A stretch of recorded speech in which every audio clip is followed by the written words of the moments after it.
बच्चों, अब जो है हम योगफल की सीमा निश्चित समाकलन के बारे में जो है हम लोग पढ़ेंगे।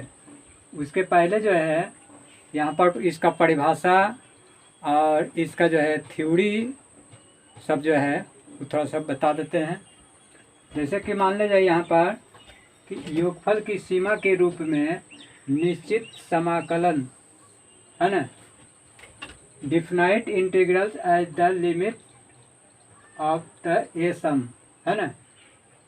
तो यहाँ पर जो है माना कि एफ एक्स एक जो है बंद अंतराल क्लोज इंटरवल जो कि ए बी दिया हुआ है, ये इसको आपको क्लोज इंटरवल ए बी में एक संतत फलन है जिसका जो है प्रांत a less equal x less equal b है।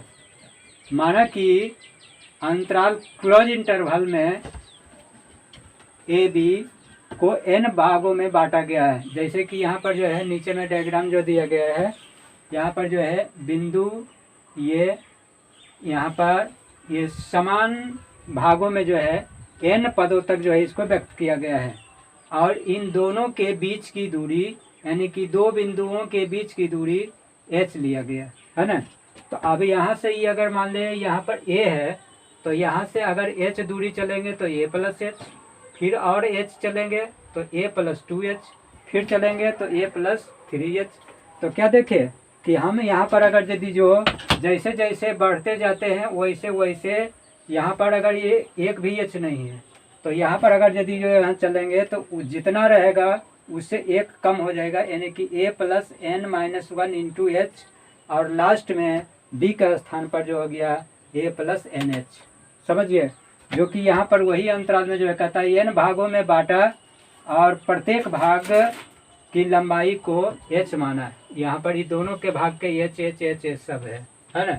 अब यहाँ पर जो है अंतराल की लंबाई यानी कि यही जो है यहाँ पर ये दोनों के अंतर जो है, तो यही अंतराल की लंबाई बराबर n गुने प्रत्येक भाग की लंबाई है ना। अब यहाँ पर देखिए इधर यहाँ से यहाँ तक जो था यहाँ a है और यहाँ पर ये b है, तो यही जो हो गया इसका पूरे का अंतराल क्या हो गया यानी b माइनस ए, यानी कि लास्ट में से पहले वाले को घटा देते हैं तो वही अंतराल की लंबाई हो गया।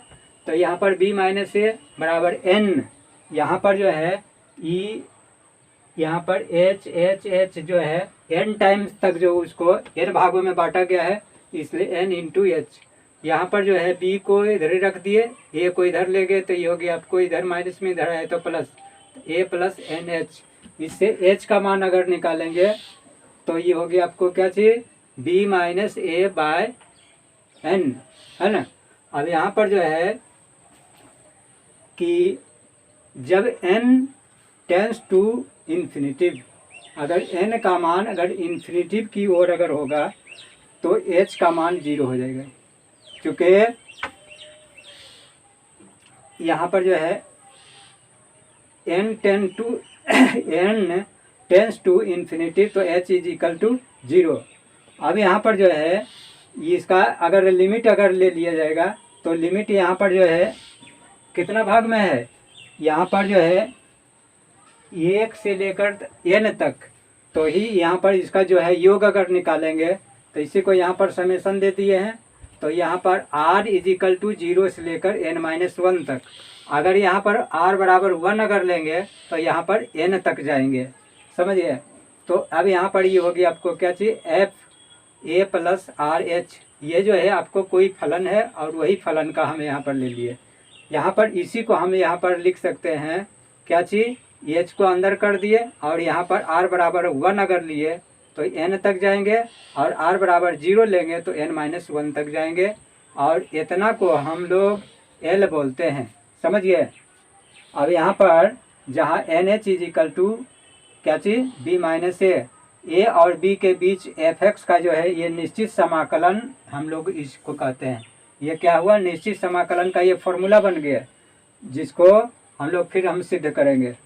तो यहाँ पर ये जो हो गया इसे जो है आपको इतना और एल इसको कहते हैं, एल लिखते हैं या पढ़ते हैं। तो ये हो गया। देखिए बच्चों, यहाँ पर जो है ये आपको बहुत इम्पॉर्टेंट थ्योरम है, जो कि थ्योरम आपको डिफिनेशन में जो है बतलाया गया, उसी थ्योरम को जो है हम लोग सत्यापन कर रहे हैं।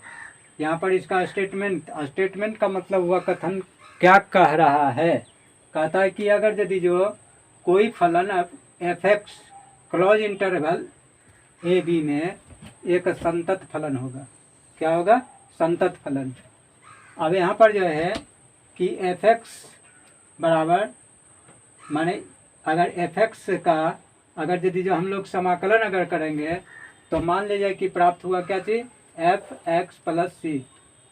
चूँकि यहाँ पर जो है इसका समाकलन करते हैं तो इसका रिजल्ट क्या प्राप्त हुआ, एफ एक्स कैपिटल में एफ एक्स और प्लस सी, ये आपका समाकलन नियतांक है। अब यहाँ पर जो है limit h tends to 0, h r is equal to 0 से n-1 ए प्लस आर एच, या इसी को जो है हम लोग कर सकते हैं कि limit h tends to 0, h r is equal to 1 से लेकर n तक ए प्लस आर एच, जो आपकी इसका जो है मान f b minus f a होगा। समझिए। और यहाँ पर जो है इसको हम लोग कहते हैं अंतराल की लंबाई, यानी कि एन एच बराबर आपको बी माइनस ए।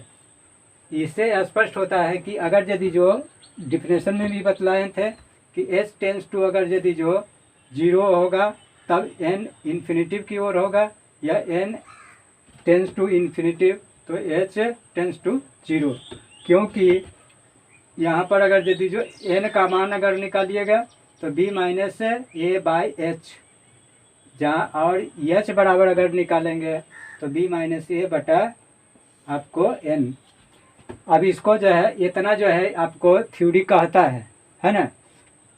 अब यहाँ पर इसका जो है हम लोग प्रूफ, जैसे मान लीजिए कि यहाँ पर एफ एक्स कोई फलन है जिसका जो है एफ एक्स है क्लोज इंटरवल ए बी, यानी बंद अंतराल ए बी में जो एक संतत फलन है। क्या है? संतत फलन। अब यहाँ पर जो है जिसका प्रांत या मैक्सिमम मान कह सकते हैं कि ए से लेकर बी तक है, यानी कि इसको जो है चूँकि ये निश्चित समाकलन के लिए है, इसलिए ए जो है यहाँ पर लोअर लिमिट है और बी जो है अपर लिमिट है, और इन दोनों के बीच में जो है मान होगा। तो यानी कि इसको हम लोग कह सकते हैं कि a less equal x less equal b, यानी कि अपर लिमिट जो है ऊपरी सीमा का मान जो है बी होगा और निम्न सीमा मान जो होगा आपको ये होगा। अब यहाँ पर ये जो है यही मान लीजिए, यहाँ पर एक डायग्राम खींच दिए, यहाँ से जो कि डिफिनेशन में भी बतलाए थे। तो यहाँ पर ये दो बिंदु इस तरह से जो है n बिंदु है। माना कि अंतराल ए बी में जो है बराबर भागों में जो है यहाँ पर बराबर भागों में बराबर n भागों में बराबर, यहाँ पर देखिए माना कि अंतराल क्लोज इंटरवल ए बी में n बराबर भागों में बांटा और प्रत्येक भाग की लंबाई ए एच। समझे? तो अब यहाँ पर इस दोनों के बीच की बिंदु की दूरी क्या होगा? अगर यहाँ पर ए है तो यहाँ पर जो है ए तो ये रहेगा ही, और यहाँ से ये दूरी एच बढ़ जाएगा तो ए प्लस एच, फिर यहाँ पर ये एच बढ़ेगा, सगरो एच एच रहेगा, तो यहाँ पर a plus 2h a plus 3h dot dot last में जो है आपका ए प्लस एन एच हो जाएगा, है ना। अब यहाँ पर जो है इसी को यहाँ पर अंतराल की लंबाई यानी कि ए और बी के बीच में है, तो ये बी माइनस ए बराबर एन एच, यानी कि अंतराल की लंबाई बराबर एन गुने प्रत्येक खंड की लंबाई, यानी कि प्रत्येक भाग जितना इसको भाग में बांटा गया है उसको एन इंटू जितना इसकी लंबाई होगा तो प्रत्येक खंड की लंबाई होगा। अब यहाँ पर बी माइनस ए बराबर हो गया आपको कितना, एन एच, है ना।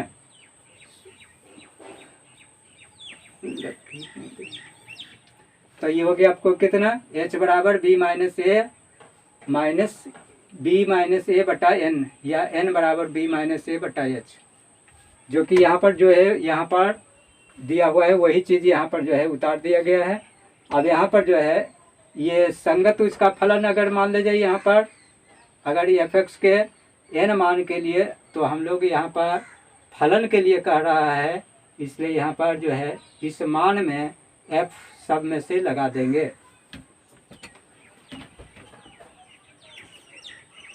उसी के बाद में जो है यहाँ पर माना कि f(x) के n पदों का योगफल s है।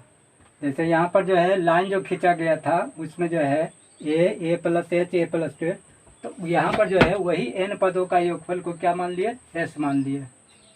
ठीक है। अब यहाँ पर जो है तो s बराबर जो होगी आपको फलन f(a) plus h f(a)(2) plus h dot dot कहाँ तक, a plus n-1 into h तक। अब यहाँ पर दोनों प्रत्येक खंड की जो है लंबाई जो है यहाँ पर जो है आपको h है, इसलिए सब में से h लगा दिया गया। h इससे कॉमन ले लिए तो ये हो गया fa plus h fa plus 2h dot dot यहाँ पर fa plus n-1 into h, ये हो गया। अब यहाँ पर जो है s ये हो गया, h का h हो गया, और ये जो है आपको समेशन इसका जोड़ के रूप में जो है हम यहाँ पर लिख दिए r = 0 से लेकर कहाँ तक n-1 दिया हुआ है, तो n-1 into a plus r h. R का मान अगर 0 देंगे तो पहला आ जाएगा, है ना। अगर यहाँ पर 1 दे देंगे दूसरा आ जाएगा। इस तरह से यहाँ पर n-1 तक इसको हम इतना लिख सकते हैं। यह हो गया आपको इक्वेशन 1 हो गया। अब यहाँ पर जो है पुनः x के n मान, है ना, तो यहाँ पर जो है a plus h a plus 2h, यहाँ पर a भी दे सकते हैं, a plus h a plus 2h dot dot a plus nh। यहाँ पर n-1 के लिए था, अब यहाँ पर n के पदों के लिए लिया गया। तो इसके संगत फलन क्या है आपका, f(x) n मान के लिए। इस तरह से जो है ये आपका मान दिया हुआ। अब इसको फलन में जो है यहाँ पर हम लोग इस तरफ से कर सकते हैं, fa plus f(a)h fa plus यहाँ पर fa plus h fa plus 2h dot dot fa plus nh। ठीक है। अब यहाँ पर जो है ये f(x) के n पदों का योगफल, फिर मान लिया क्या चीज, s।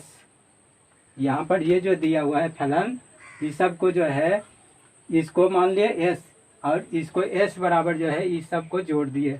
फिर यहाँ पर जो है ये दोनों खंडों की यानी कि प्रत्येक खंड की लंबाई h है, सब में से h लगा दिया गया, है ना।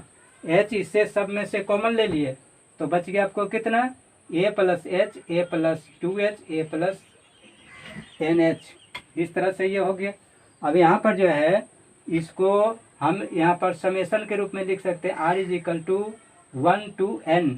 अगर यहाँ पर 1 रखेंगे तो पहला मान निकलेगा, 2 रखेंगे तो दूसरा मान निकलेगा। इस तरह से कहाँ तक, n पद तक। ये हो गया आपको समीकरण 2 हो गया, है ना। समीकरण 1 और 2 से s और s दोनों बराबरे हैं। समीकरण 1 में भी s बराबर इतना दिया हुआ है, समीकरण 2 में भी जो s बराबर इतना दिया हुआ है। इसलिए यहाँ पर समीकरण 1 और 2 से LHS बराबर तो RHS ये बराबर हो जाएगा। अब यहाँ पर यदि जो है n टेंस टू इन्फिनिटिव तो h टेंस टू 0 की ओर होगा। ठीक है। अब यहाँ पर इस स्थिति में जहाँ की s बराबर जो है limit h tends to 0 s हो, तो इस सीमा के मान को जो है a और b के बीच में f(x) का ये निश्चित समाकल कहते हैं। और इसे जो है हम लोग इतना द्वारा जो इसको व्यक्त करते हैं, ये जो आपका ये सूत्र हो गया, और ये सूत्र जो है इसी सूत्र पर जो है हिसाब बनेगा। ठीक है।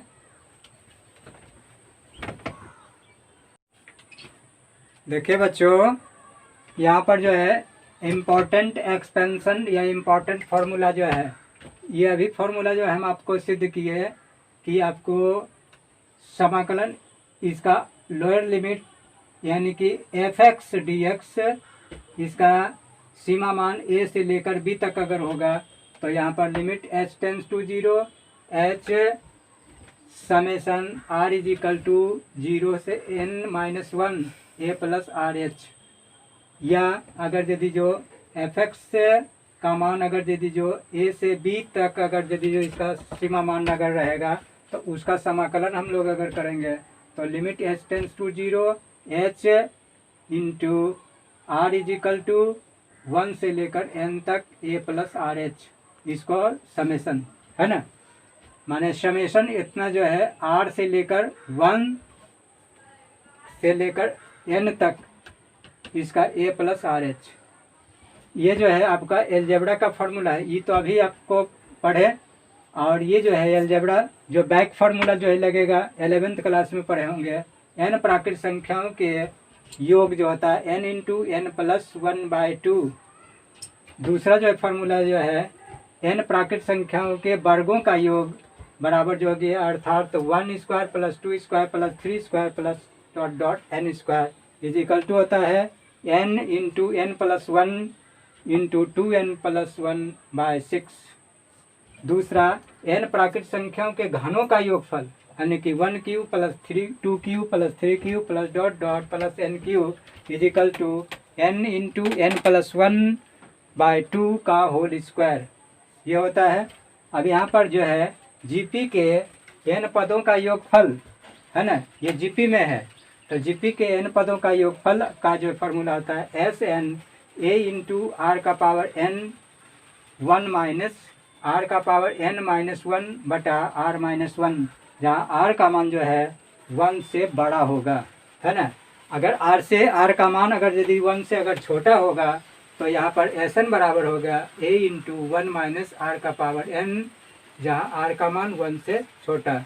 ए और बी जो है ए और आर जो है, ए जो है जीपी का फर्स्ट टर्म है और आर जो है इसका सार्वनुपात आर है ना, यानी कि सार्वनुपात कैसे निकलता है, दूसरे पद बटा पहले पद, तीसरे पद बटा दूसरे पद, यानी कि सबका जो है आर समान आना चाहिए था।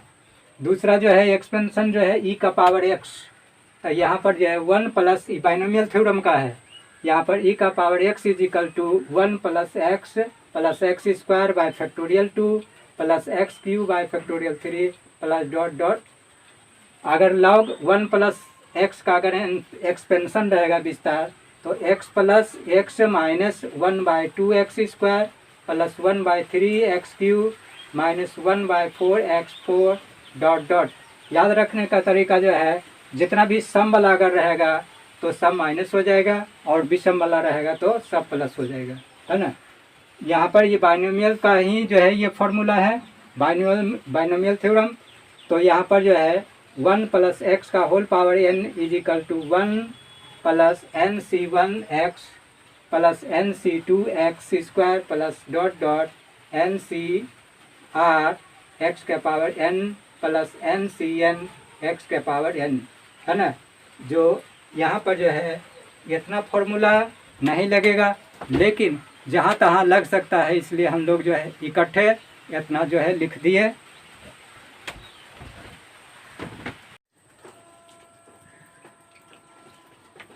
देखिए बच्चों, इसका जो है कोई भी अगर यदि जो फलन का अगर समाकलन अगर ज्ञात करना हो तो उसके लिए क्या विधि है, वर्किंग रूल, क्रिया विधि या प्रोसेस ऑफ इंटीग्रेशन।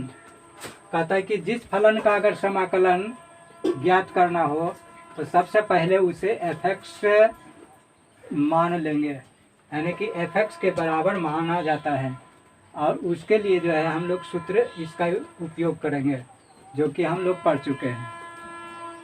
अब यहाँ पर दूसरा नियम है कि अगर x की जगह यहाँ पर a plus h a plus 2h dot dot योगफल के रूप में अगर होगा तो हम लोग ये लिखेंगे क्या चीज़, f a plus r h।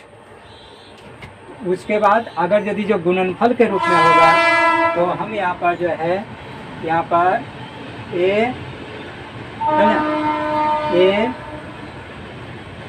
a r लिखेंगे, माने f a